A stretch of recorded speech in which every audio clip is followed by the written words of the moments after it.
Everyone abandoned the paralyzed Italian Mafia boss in the middle of the ballroom, but only the rejected chubby woman saw the black leather strap cutting into his leg. That was the part no one wanted to admit afterward. They had all been close, enough to notice. The men in black suits, the elegant women in diamonds, the old family allies pretending not to panic, the cousins who carried the Moretti name like a crown. The wives who had spent the evening whispering about his wheelchair while smiling whenever he looked their way. They all saw Don Alessio Moretti's right leg slip from its brace. They all heard the small metallic crack beneath the music. They all watched his hand tighten around the armrest of his black wheelchair until the veins rose against his skin. But no one moved, not because they did not understand. They understood too well. Alessio Moretti did not allow pity. He did not ask for help. He did not forgive humiliation, and he had built such a terrifying silence around his injury that even the people who loved his power were afraid to touch his pain. So the ballroom froze beneath the chandeliers. The string quartet kept playing, uncertain and soft. Champagne. Glasses hovered near painted lips. Men looked at other men, silently begging someone else to act first. Women widened their eyes, horrified by the public discomfort, but not brave enough to cross the marble floor. At the center of it all, Alessio sat motionless in his wheelchair, wearing an all-black Italian suit, a gold watch, and the expression of a man who would rather bleed through his expensive trousers than let anyone see him need. Across the room, Isabella Romano saw everything. She was used to seeing what others ignored.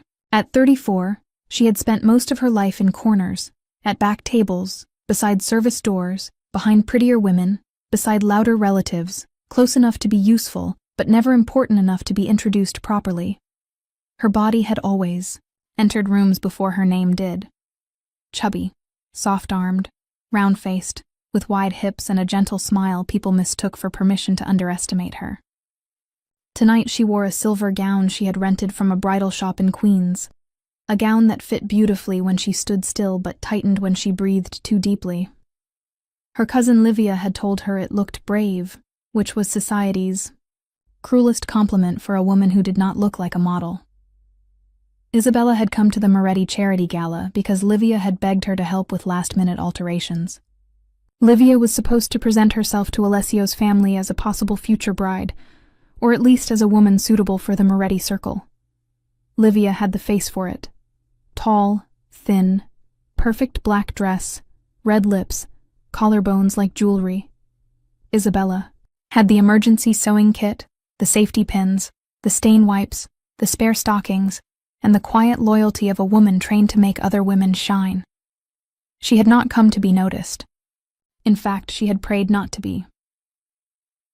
Earlier that evening, Livia had stood near the grand staircase and laughed with 3 women in black silk while Isabella knelt behind her, fixing the torn hem of her dress. "You are a miracle, Bella," Livia had said without looking down. Then one of the women asked, "Is she your assistant?" Livia hesitated only half a second. "Something like that." Isabella felt the word strike but kept her eyes on the needle. Something like that. Not cousin. Not family. Not the woman who had stayed up until 2 a.m, hand-beating Livia's sleeves because the designer had made a mistake. Something like that. Isabella had smiled because she had learned that if a woman like her did not smile, people called her bitter. That was before the strap cracked. Before the music trembled. Before Don Alessio Moretti, the most feared Italian mafia boss on the East Coast, sat trapped in his own pride while every loyal person in the room abandoned him with their eyes. Isabella looked at his leg.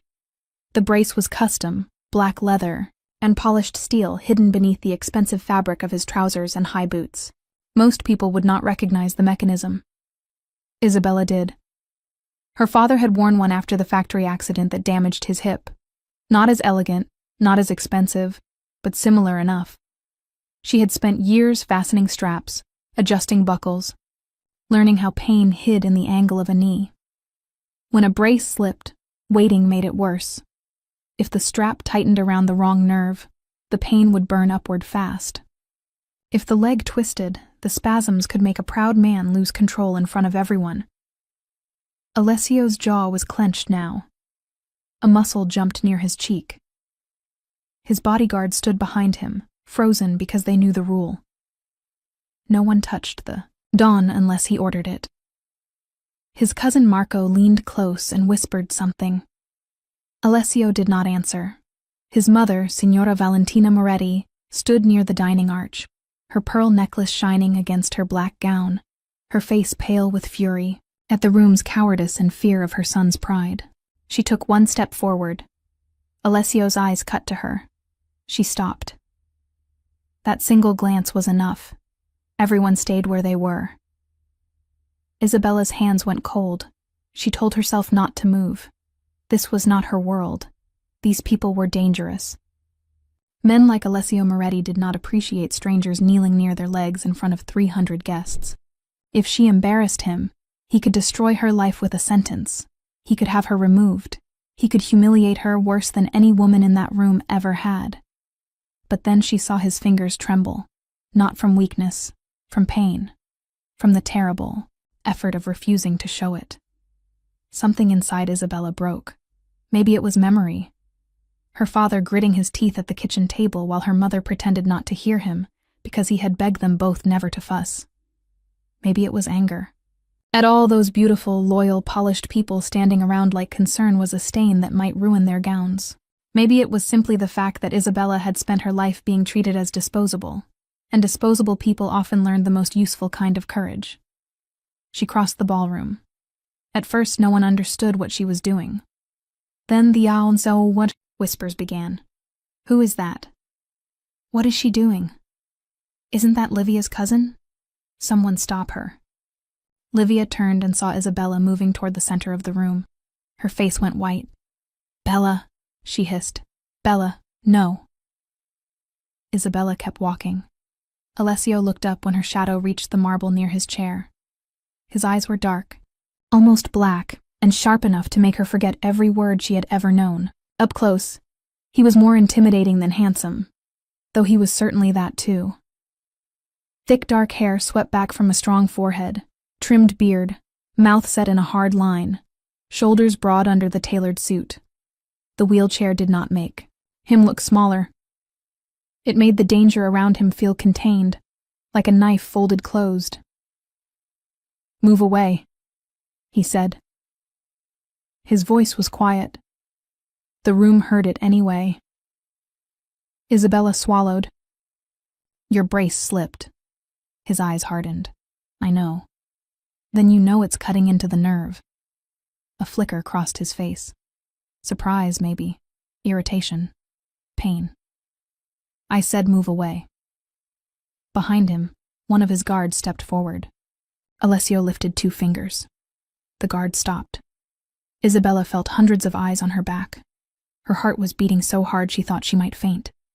But his leg had shifted another inch, and the leather strap was now pulled at a brutal angle. She knew that angle. She knew what came next.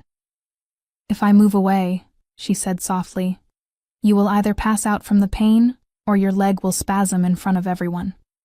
A collective breath moved through the ballroom.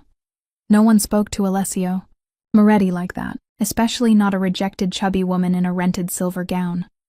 Alessio's eyes narrowed. Who are you? No one important. That is not a name. Isabella Romano. At the name, something changed in the faces around them. Romano was respectable, but not powerful. Her uncle owned a restaurant supply company. Her cousin Livia had been invited because the Romanos had helped the Morettis years ago with a warehouse dispute, and because Livia was beautiful enough for old women to call her promising. Isabella was not supposed to be part of the negotiation. She was background. Alessio studied her face. Do you understand what you are asking? Yes. Do you understand who I am? Yes. Then why are you still standing here? Isabella looked down at the brace, then back at him. Her voice dropped low enough that only he and the people closest could hear. Because everyone who claims to serve you is afraid of your pride, and your pride is not the thing bleeding. The silence became absolute. Alessio stared at her. For 1 second she thought he would have her thrown out. Maybe worse. Then, his hand relaxed by the smallest measure on the armrest. It was not permission exactly. It was not refusal either. Isabella took it for what it was, lowered herself carefully to her knees, and reached for the lower strap of his brace. Gasps broke around them. Livia whispered, "Oh my God!" A woman covered her mouth. Marco Moretti cursed under his breath. Alessio looked straight ahead, face made of stone, but Isabella could see the pulse beating in his throat. "Do not touch the steel hinge," he said. "I know. You know. My father wore a brace after an accident. Not like this one. But enough." Her fingers found the first buckle. The leather was tight. Too tight. Whoever had fastened it earlier had done it with fear, not care. Afraid to touch him too long. Afraid to ask if the pressure was right. Afraid of the man more than concerned for the body carrying him. Isabella loosened the strap slowly. Alessio inhaled once through his nose. Not a gasp. Not a sound of relief. But she felt the tension change beneath her hands. "Better?" she asked. "Continue." One word. Command and trust tangled together. She adjusted the second strap, then the angle of the boot. The room watched in stunned silence as the rejected woman no one had introduced properly knelt at the feet of the most dangerous man in New York and did what his own men had not dared to do. It was not romantic. Not yet. It was too practical. For romance. Too intimate for strangers. Too human for a room that had turned power into theater. Isabella kept her eyes on the brace because if she looked at the faces around her, she might lose the courage to finish. "Who fastened this?" she asked. Marco stiffened. Alessio's gaze flicked to him. "My aide." "He pulled the lower strap wrong," Marco said sharply. "Careful." Isabella did not look up. "I am being careful. That is why I mentioned it." A sound came from Signora Valentina. It might have been a laugh. Alessio's mouth did not move, but his eyes shifted toward Isabella with something dangerously close to interest. She adjusted the final buckle, then slid 2 fingers under the strap to check the pressure. "There," she said. "It will hold until you can leave privately and have it fitted properly." She began to rise, but her knee caught the edge of her gown. For a terrible moment she wobbled. A few people tittered. Before the laugh could fully form, Alessio's hand closed around her wrist. Firm, warm, controlled. He steadied her without looking away from her face. The laughter died unborn. Isabella froze. No one touched her in public unless they were moving her aside. No man had ever steadied her as if her dignity mattered. Alessio released her only after she was standing. "Thank you," he said.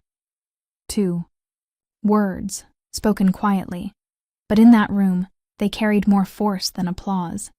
Isabella's face burned. "You're welcome." Livia rushed forward then, panic hidden under a bright smile. "Don Moretti, I am so sorry. Bella can be impulsive. She means well, but she doesn't always understand boundaries." Isabella looked down.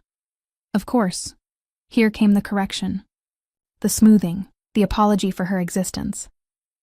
Livia touched Isabella's arm, nails pressing too hard. "Come on, Bella. Let's not make this more uncomfortable." Alessio's gaze dropped to Livia's hand on Isabella's arm. "Let go of her." Livia froze. Her smile faltered. "I'm sorry?" "You heard me." Slowly, Livia released her. Alessio turned his chair slightly. The movement smooth now, that the brace was secure. His eyes moved over Livia in her black dress. The perfect hair. The perfect face. The practiced concern. Then back to Isabella, flushed and breathing too quickly. Silver gown slightly wrinkled from kneeling. One curl, loose against her cheek. "You came here with her?" he asked Isabella. "Yes." "As what?" Livia answered quickly. "My cousin. She was helping me tonight." Alessio did not look at her. "I asked Isabella." Isabella swallowed. "I came to fix her dress if anything happened." Something happened. not to her dress. For one brief second, Alessio Moretti's eyes almost smiled. Almost. The room felt it, and the shock of it moved like electricity. Signora Valentina stepped closer, studying Isabella with a sharpness that made her want to straighten her shoulders. You knew how to adjust the brace. A little. You did not faint. No, ma'am. You did not ask for permission from frightened men. Isabella was not sure how to answer that. There wasn't time. Valentina looked at her son. There is your answer. Alessio's face closed. Not here. Yes, here, his mother said. I am old. I prefer not to waste evenings. Marco stepped forward. Signora, with respect, this is not the moment. Valentina turned her eyes on him. You stood behind my son while a stranger helped him breathe. Do not instruct me on moments. Marco went silent. Isabella looked between them, confused and increasingly aware that she had stepped into something larger than a medical emergency. Alessio's jaw tightened. Mother. Valentina lifted her chin. You wanted to know who in this room could stand beside a Moretti without trembling at the wrong things. Now you know. The whispers erupted again. Livia's face drained of color. Isabella's stomach dropped. No, she said before she could stop herself. Every eye turned to her. Alessio looked at her sharply. No? Isabella realized. Too late, that she had just refused a Mafia matriarch in front of half the Italian families in New York. She gripped her own hands to hide their shaking. I mean, respectfully, no. I did not come here to stand beside anyone. I only helped because he was in pain.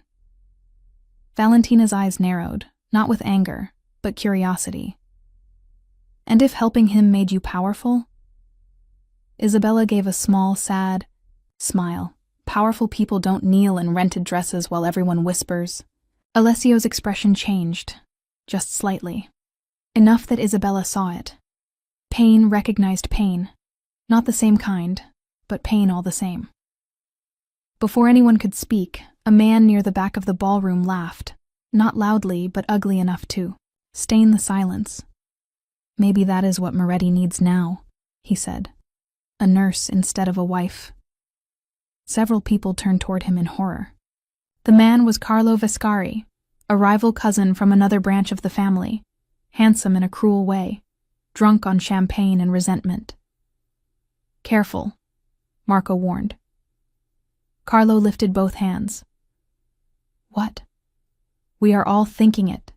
First he cannot stand, without a chair. Now he needs a girl twice the size of the others to buckle his boots. The room froze. Isabella felt the insult hit her body before her mind could form words. Twice the size. She had heard variations of it all her life, in school hallways, in dressing rooms, at weddings, from women who called it concern, and men who called it a joke. But somehow, hearing it in front of Alessio made it worse. She stepped back. I should go. Alessio's hand moved to the wheel of his chair. The motion was small. The effect was not. Every Moretti guard in the room straightened. Carlo, Alessio said. Carlo's smile faltered. Cousin, it was only... Come here. Carlo looked around, searching for someone to laugh with him. No one did. Slowly, he approached. Alessio looked up at him from the chair, and yet somehow Carlo seemed smaller. Apologize to her. Carlo blinked. To who? Alessio's voice went soft. Do not make me repeat myself. Carlo's face reddened. I apologize if she was offended. Alessio stared at him. That was not an apology. That was a coward asking grammar to protect him. A few people lowered their eyes. Isabella's breath caught. Alessio turned his head. Isabella. She looked at him despite herself. Do you accept his apology? No one had ever asked her that. People insulted women like her, then expected quick forgiveness so everyone else could feel comfortable again. Isabella looked at Carlo. His mouth was tight, his eyes angry, his apology rotten before it reached her. "No," she said quietly. Another silence. Alessio nodded once. "Good." Carlo went pale. Alessio looked to Marco. "Remove him." Carlo laughed nervously. "You are joking." Marco seized his arm. "He is not." Carlo began to protest, but 2 guards were already moving him toward the doors. The ballroom watched in stunned disbelief as a man from a powerful family was dragged out for insulting a woman most of them had dismissed an hour earlier. Isabella could not move. Livia looked sick with fury. Valentina smiled as if dinner had improved. Alessio turned his chair toward Isabella again. "You will sit with us." It was not a question. Isabella's first instinct was to refuse. Her second was to run. Her third, strange and quiet, was to stay. "I don't belong at your table," she said. Alessio's eyes held hers. Neither did most people invited to it. He gestured to the empty chair beside his mother. "Sit." The music resumed, slowly, but the room had changed. People watched Isabella cross to the Moretti table, not as an assistant, not as a joke, not as Livia's chubby cousin, but as the woman Don Alessio Moretti had defended in public. Her knees still trembled when she sat. Valentina poured her water with her own hand. "Drink." Isabella obeyed. Alessio watched her over the rim of his glass. "Your father wore a brace?" She nodded. "After an accident at the docks." Something flickered in his eyes. "Which docks?" "Red Hook, years ago. He loaded cargo before the company closed." "His name?" "Giovanni Romano." Alessio went still. The change was subtle, but Valentina saw it. So did Marco, who had returned from removing Carlo. Isabella noticed last, because she was too busy trying not to spill the water. "What?" she asked. Alessio leaned back. "Giovanni Romano saved 3 of my men during the dock fire in 2009. Isabella's lips parted. "He never told me that. Men like him rarely tell the story where they are brave." Her throat tightened. Her father had died 2 years ago, quietly, after a long decline that emptied their savings and left Isabella with debts, memories, and a sewing machine that still smelled faintly of his cigar smoke. To hear this feared man speak his name with respect felt like someone lighting a candle in a room she thought was closed forever. "He was brave," she said, "and stubborn." Alessio's gaze dropped briefly to his own braced leg. "Those often arrive together." Before Isabella could answer, Livia approached the table with a smile so stiff it looked painful. "Don." "Moretti, Signora Moretti, I hope Bella has not been bothering you. She gets emotional about these things. Her father's illness was difficult." Isabella went cold. There it was again. The small knife disguised as explanation. Valentina looked at Livia. "Your cousin adjusted my son's brace while the rest of the ballroom behaved like furniture. I am not bothered." Livia's cheeks flushed. "Of course, I only meant—" Alessio interrupted. "Why did you introduce her as your assistant?" Livia froze. "I didn't." "You did." Isabella closed her eyes. Alessio's voice remained calm. "Why?" Livia looked at Isabella, then back to him. "It was a misunderstanding. Most cruelty is called that by the person holding the knife." Livia's smile disappeared. Isabella whispered, "Please don't." Alessio looked at her. "Why?" "Because if he exposed Livia, the family would blame Isabella. Because women like Livia always found a way to make their shame someone else's fault. Because Isabella was tired. Because part of her still loved the cousin who used her and abandoned her and called her brave in that awful tone." But before she could answer, a waiter approached Alessio's side and bent low to whisper something. Alessio's expression did not change, but the room around him seemed to darken. Marco leaned in. Valentina's hand tightened on her glass. Isabella noticed the waiter's left cuff was damp, not with water. With something darker. Red-brown. Blood. The waiter stepped back too quickly. Isabella's eyes followed him. He moved toward the service corridor, one hand pressed near his ribs beneath his jacket. Alessio turned his head slightly. "What is—" "El," he asked her. Isabella blinked. "Me? You saw something." She hesitated, then said, "The waiter is bleeding." Marco cursed and moved. The waiter bolted. Chaos erupted for the second time that night. Guards rushed toward the corridor. Guests screamed. Alessio's chair turned sharply, but the movement strained his newly adjusted brace. Isabella saw his body tense with pain and, without thinking, put one hand on the side of his chair to steady the angle. "Don't twist," she said. Alessio looked at her, startled by the command. Then, impossibly, he obeyed. A moment later, Marco returned, dragging the injured waiter back with 2 guards. The man had a knife wound in his side and terror in his eyes. He collapsed to his knees before Alessio. "Please," he gasped. "They made me do it." Marco gripped his collar. "Do what?"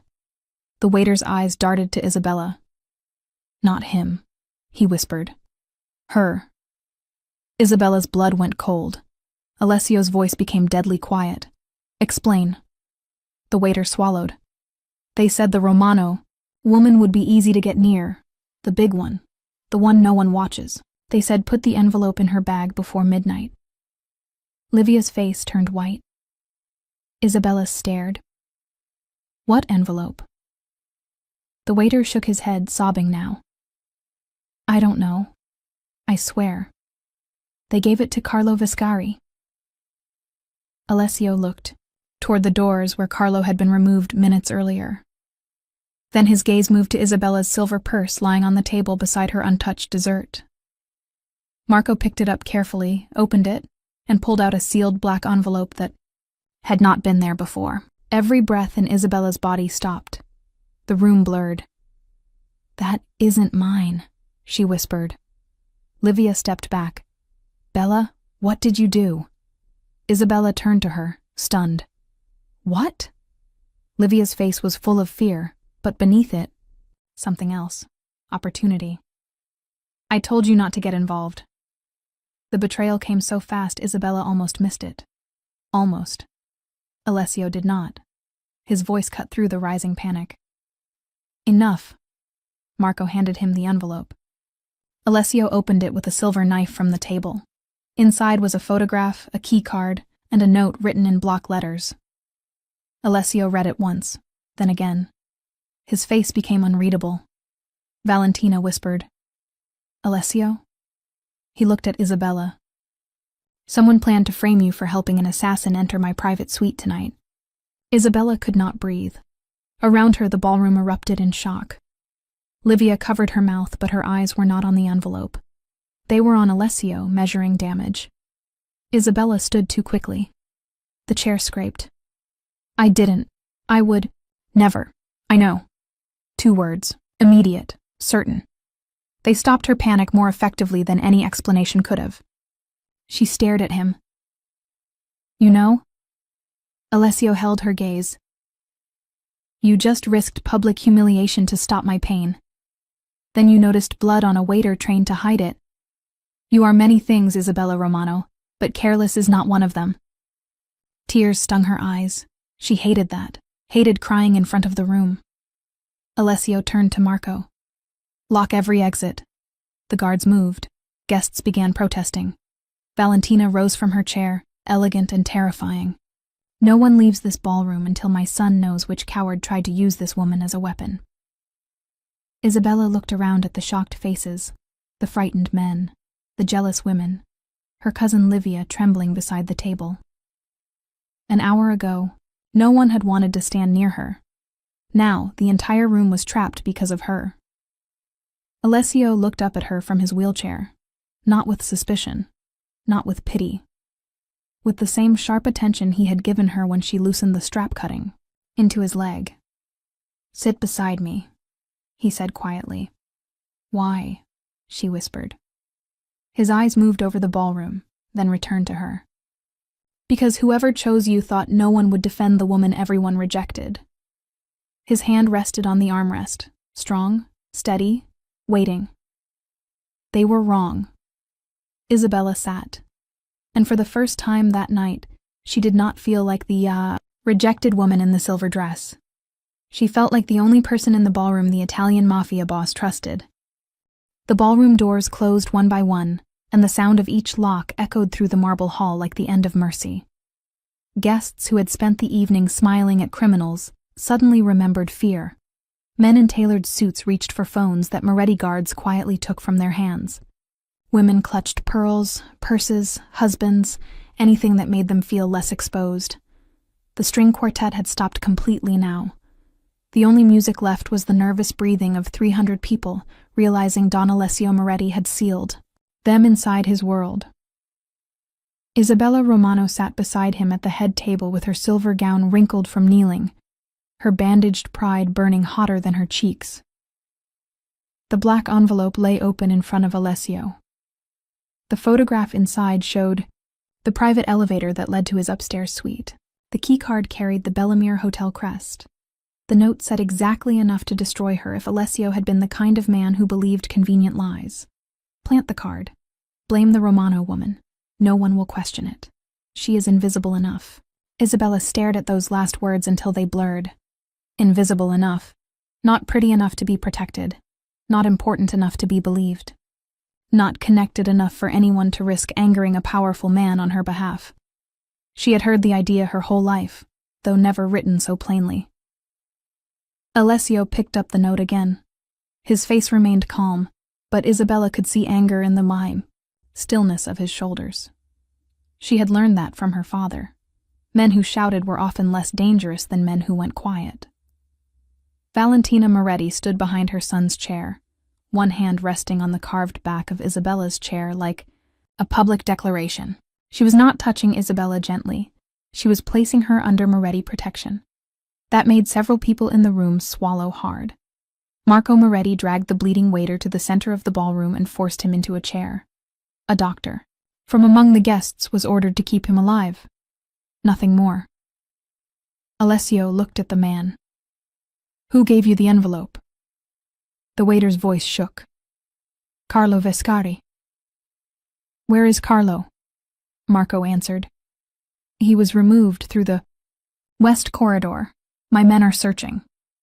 Alessio turned his eyes slowly across the room. Someone helped him. No one spoke. Isabella felt Livia stiffen beside the table. Her cousin had not sat down. She stood a few feet away, too pale, one hand at her throat, her black dress glittering under the chandelier. Earlier, Livia had looked like a woman born for that room. Now she looked like a woman trying to escape her own reflection. I didn't know about any envelope, Livia said quickly. No one had accused her yet. That made the words worse. Valentina's eyes flicked toward her. Interesting thing, to deny before being asked. Livia's mouth opened, then closed. Isabella looked at her cousin and felt something painful tear inside her. She did not want Livia to be guilty. Not truly. Cruel, yes. Selfish, often. Ashamed of Isabella, clearly, but guilty of framing her for an assassin's access to Alessio's. Sweet. That was a bridge Isabella's heart did not know how to cross. Alessio turned to Isabella. Tell me what you saw before the waiter came to my table. The room watched them. Isabella's first instinct was to shrink, to say she didn't know, to let men with weapons solve it. But she remembered the leather strap cutting into Alessio's leg. She remembered everyone freezing. She remembered the note. Invisible enough. She placed both hands in her lap to steady them. He came from the service corridor, but he was breathing hard before he reached us. Not from running. From pain. Alessio nodded. Go on. His cuff was bloody. He tried to keep that side turned away from the guards, but he looked at my purse before he looked at you. Marco's eyes sharpened. You noticed that? Yes. A man from the back muttered, Convenient. Alessio did not turn his head. He lifted one finger. A guard stepped toward the man. The muttering stopped. Isabella continued, her voice stronger now. The envelope was already in my purse before he reached the table. He wasn't coming to plant it. He was coming to warn someone. The waiter lifted his head quickly, eyes wet with fear. Yes, signorina. I swear, I changed my mind. Marco grabbed his jaw. Why? Because they stabbed me when I said I wouldn't do it anymore. Who stabbed you? The waiter's eyes went to Livia. Isabella stopped breathing. Livia recoiled. No, absolutely not. The waiter shook his head. Not her. The man beside her earlier, tall, gray beard, red pocket square. Isabella turned slowly toward the guests. Several men wore dark suits. Only one wore a red pocket square. Vittorio Salvi.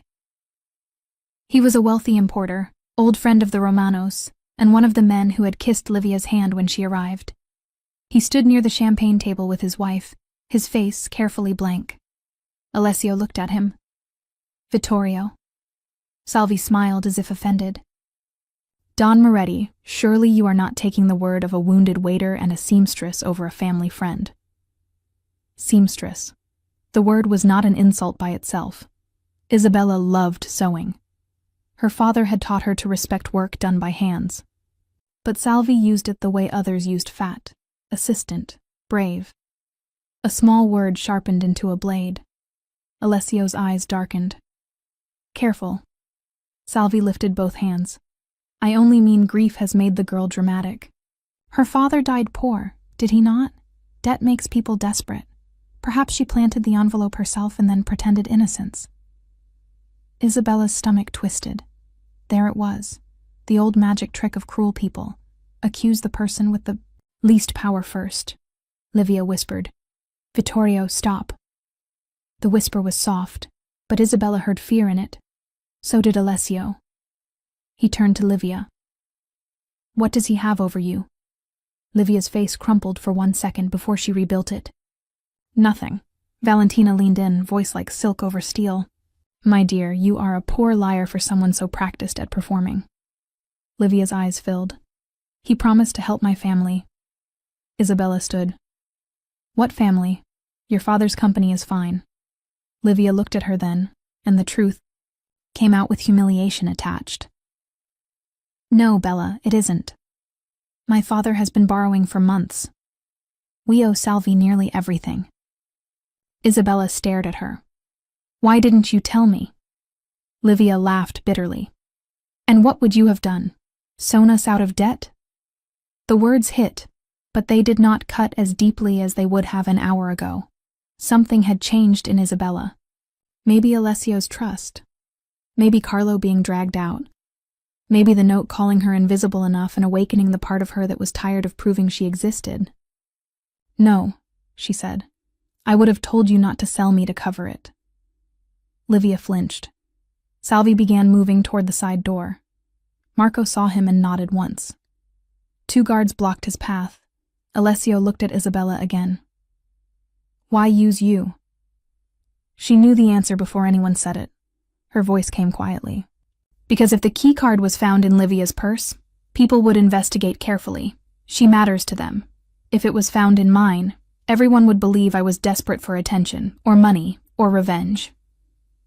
Salvi smiled coldly. An intelligent theory. No, Isabella said, turning toward him. A familiar one. The ballroom was silent now, not mocking, listening. It was a dangerous thing to be heard after years of being dismissed. It made Isabella's heart pound, harder than fear. Alessio spoke to Marco without looking away from Salvi. Search him. Salvi stiffened. You have no right. Alessio's voice was soft. I have every right I can enforce. Marco searched him with efficient hands. From Salvi's inner jacket pocket, he removed a small silver phone, a second hotel key card, and a folded receipt from a private medical supplier. Marco frowned and handed the receipt to Alessio. Alessio read it. Isabella saw his face change. Not surprise. recognition turning into something darker. "What is it?" she asked before she remembered she had no right. Alessio answered her anyway. "A duplicate order for a brace lock." Isabella looked down at his leg, the black leather brace she had adjusted, the hinge, the lower strap, the metallic crack beneath the music. Her mouth went dry. The strap didn't just slip. Alessio's hand closed over the paper. "No." Marco seized Salvi by the collar. "You tampered with his brace?" Salvi said nothing. His silence confessed. Rage moved through the Moretti men like a current. Valentina went pale, but her voice remained calm. "You put my son in pain in front of this room." Salvi swallowed. "It was only meant to humiliate him, to make him look weak. The envelope was insurance." Alessio's gaze burned through him. Insurance against whom? Salvi looked at Livia. The Romanos needed money. Carlo needed revenge. The Rossettis wanted access. Everyone wanted something. Isabella gripped the edge of the table. The plot was suddenly clear in pieces. Tamper with Alessio's brace. Force public humiliation. Use the chaos to slip a keycard into Isabella's purse. Later, when an assassin entered Alessio's private suite, blame the chubby cousin no one respected enough to defend.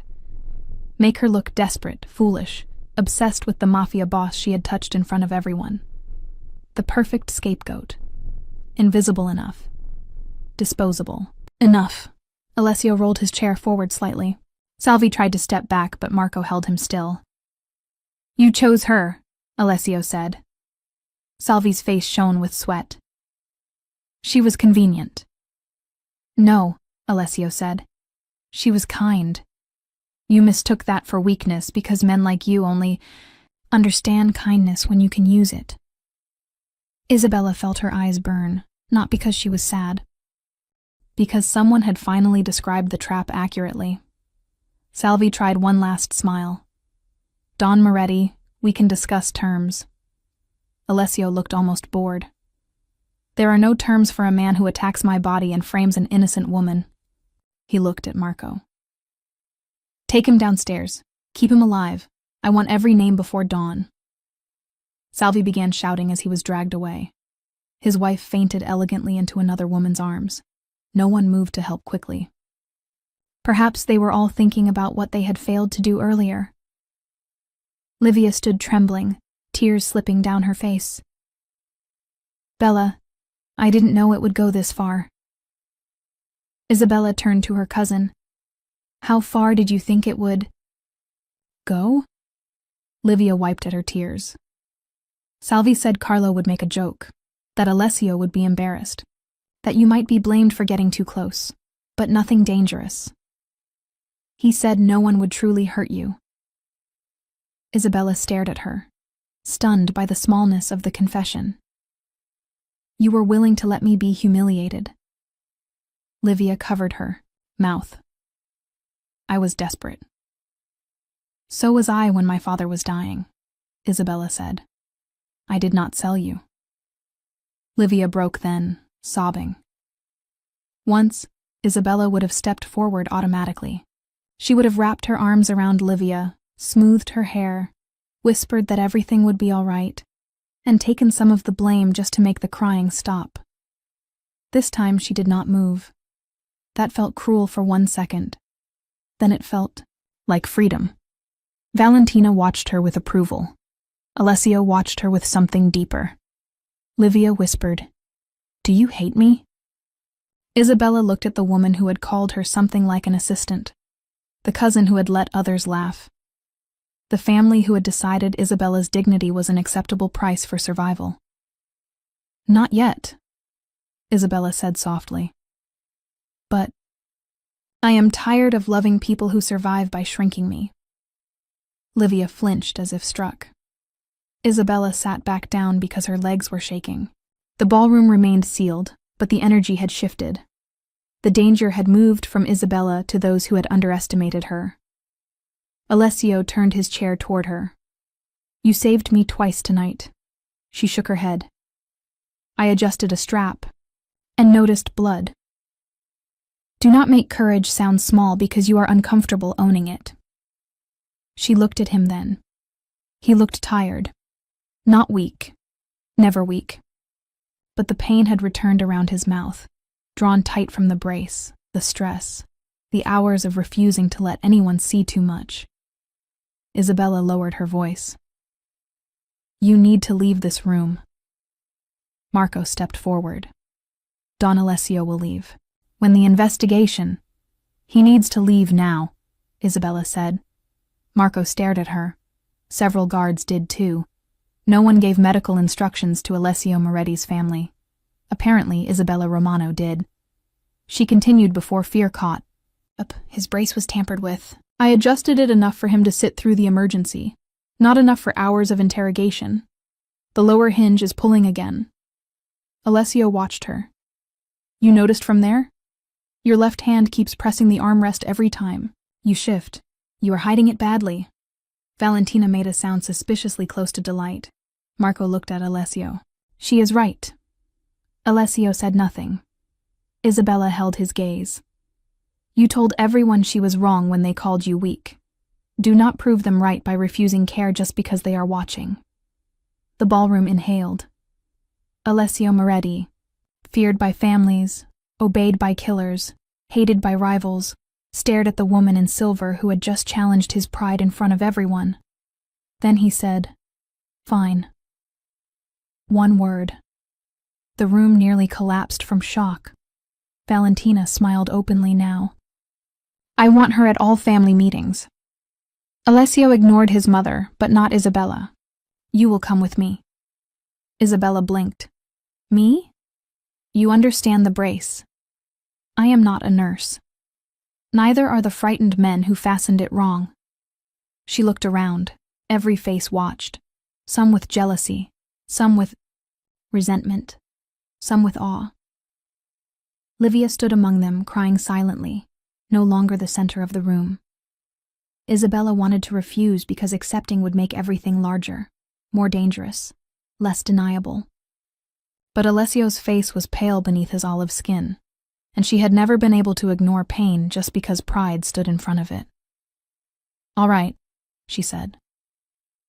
Marco cleared a path. Alessio wheeled himself toward the private corridor, refusing to let anyone push him. Isabella walked beside him, holding the small medical kit a guard had produced. Halfway to the doors, Carlo Viscari suddenly broke free from two guards near the west entrance, bloody-lipped and furious. No one knew how. He had gotten loose. Later, Marco would blame a nervous young guard. In that moment, Carlo only saw Isabella. You ruined everything, you fat little saint, he snarled, lunging toward her with a broken champagne stem in his hand. Isabella froze. Alessio did not.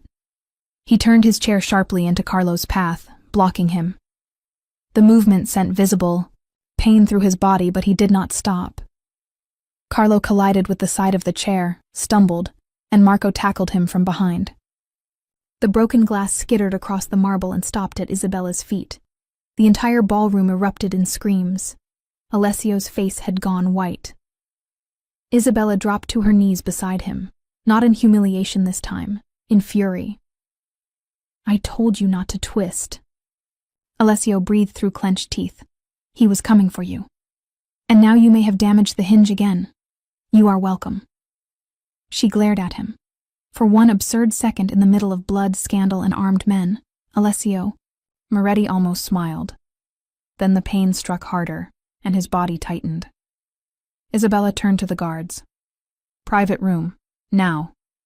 No one argued. In the suite beyond the ballroom, away from the chandeliers and judgment, Alessio finally allowed Marco and another man to help him transfer to a leather medical chair designed for his needs. Isabella turned her back during the transfer without being asked, giving him privacy the way others had denied him dignity. When Marco said it was done, she faced him again. The room was quieter than the ballroom, lined with dark wood and old paintings.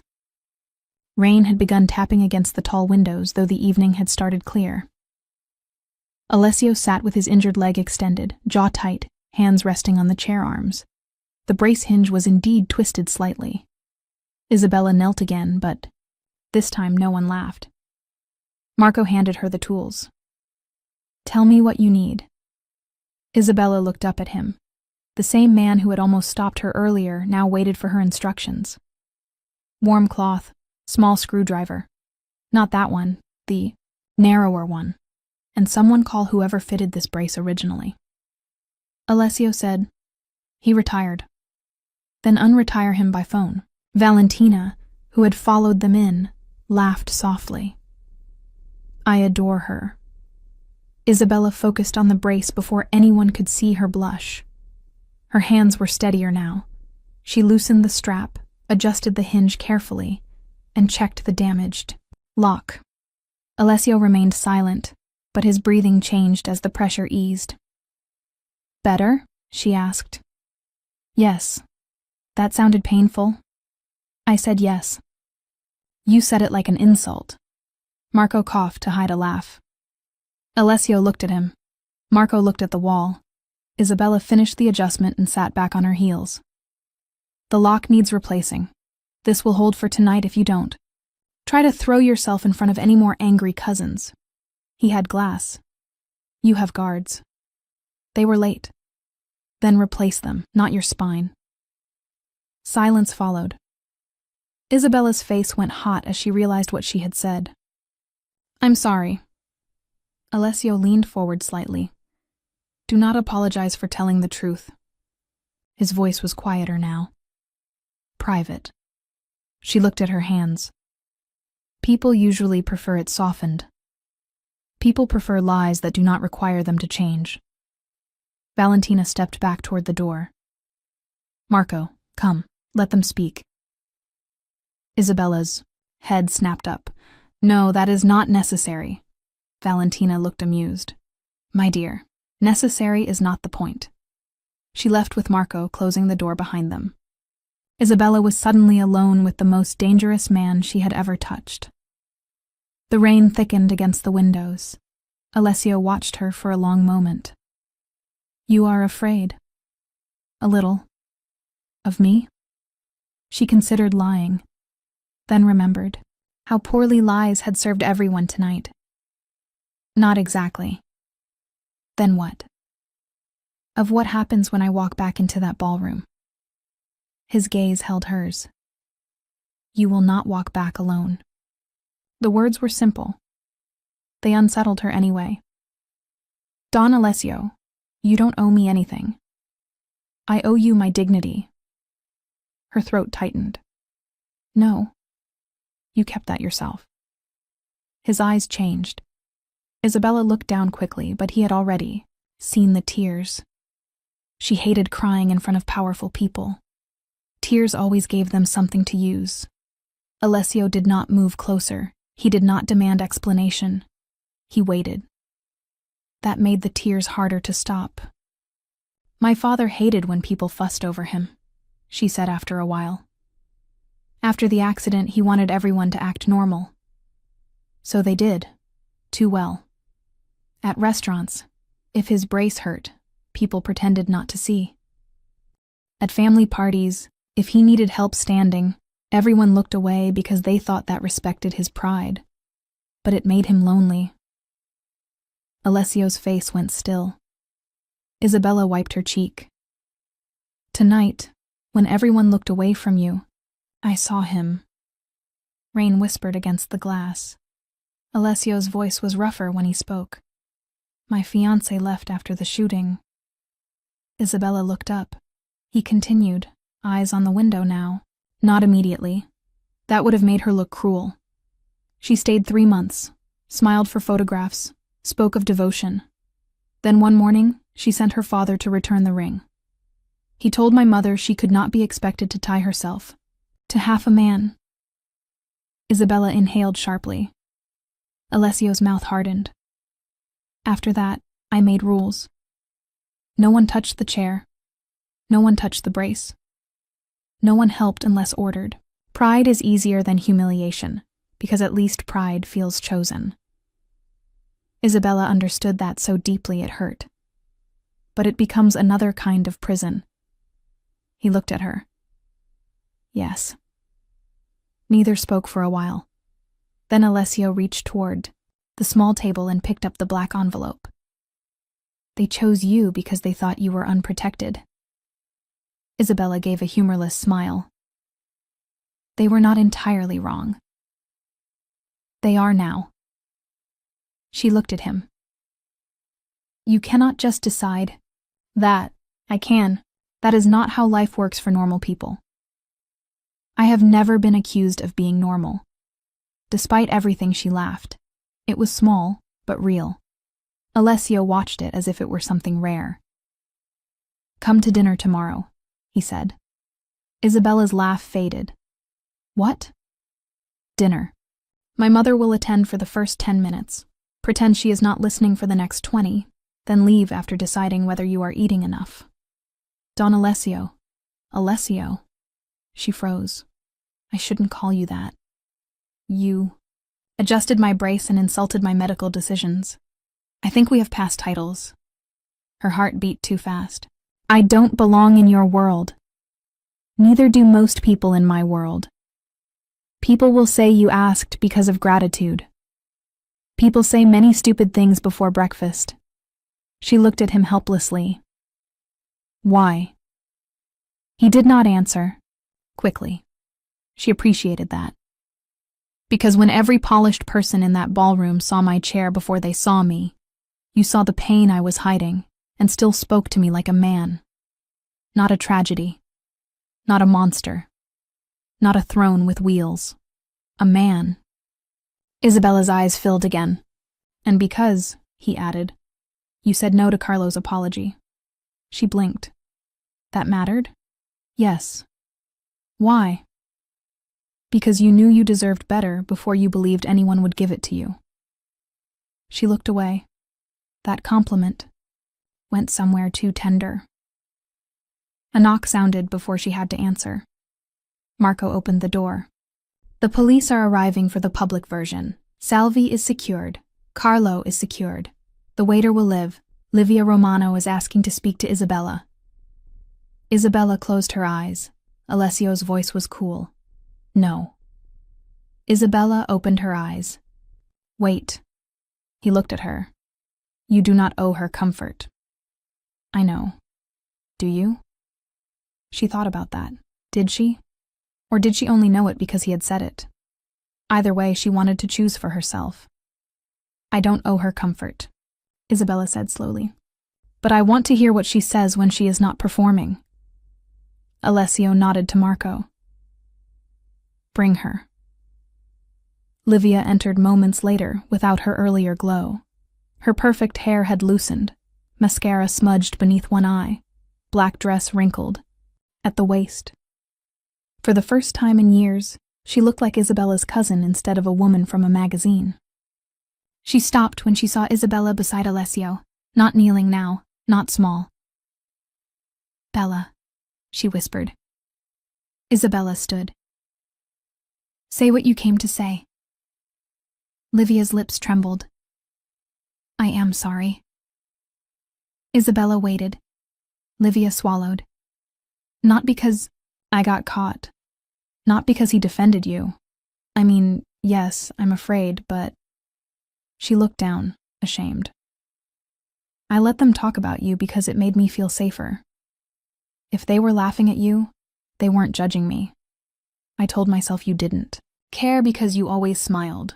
Isabella's voice was soft. I smiled because no one protected me when I didn't. Livia began to cry. I know. No, Isabella said. You didn't. But now you do. Livia nodded, trembling. Can you forgive me? Once, Isabella would have said yes immediately. She would have opened her arms. She would have made the room comfortable again. Instead, she looked at Alessio's brace, at the damaged lock, at the black envelope, at the cousin who had called her something like an assistant. Not tonight, she said. Livia covered her mouth. Isabella's voice shook, but held. Tonight, I am going to forgive myself for letting people treat me like a spare part. You can wait. Livia broke into quiet sobs. Valentina, standing in the doorway, looked at Isabella with open approval. Alessio looked as if he had just watched someone win a war without a weapon. Livia left without arguing. When the doors closed, again, Isabella exhaled. That was harder than adjusting your brace. You did well. I feel terrible. That does not mean you were wrong.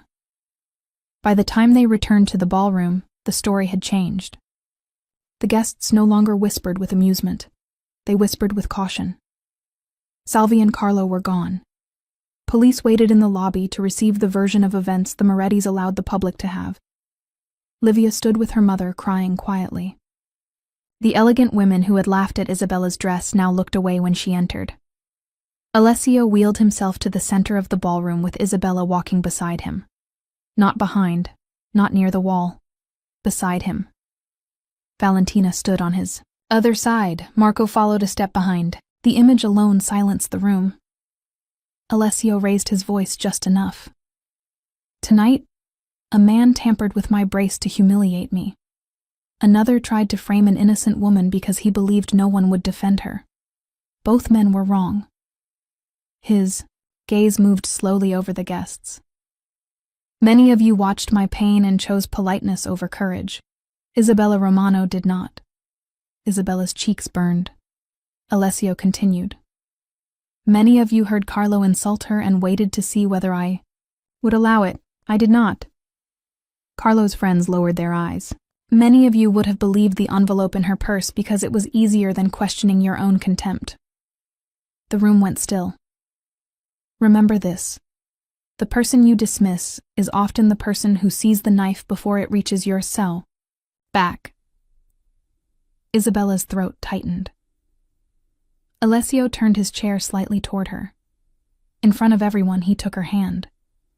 Gasps moved through the ballroom, not because he touched a woman, because he touched her with respect. Isabella Romano is under my protection. Valentina cleared her throat. Alessio's mouth tightened. Then he added, and my invitation. Isabella looked down at him. Invitation? Dinner, he said quietly. Tomorrow. The ballroom watched. Livia watched. Marco watched. Valentina watched with satisfaction. Isabella could feel the old fear trying to rise.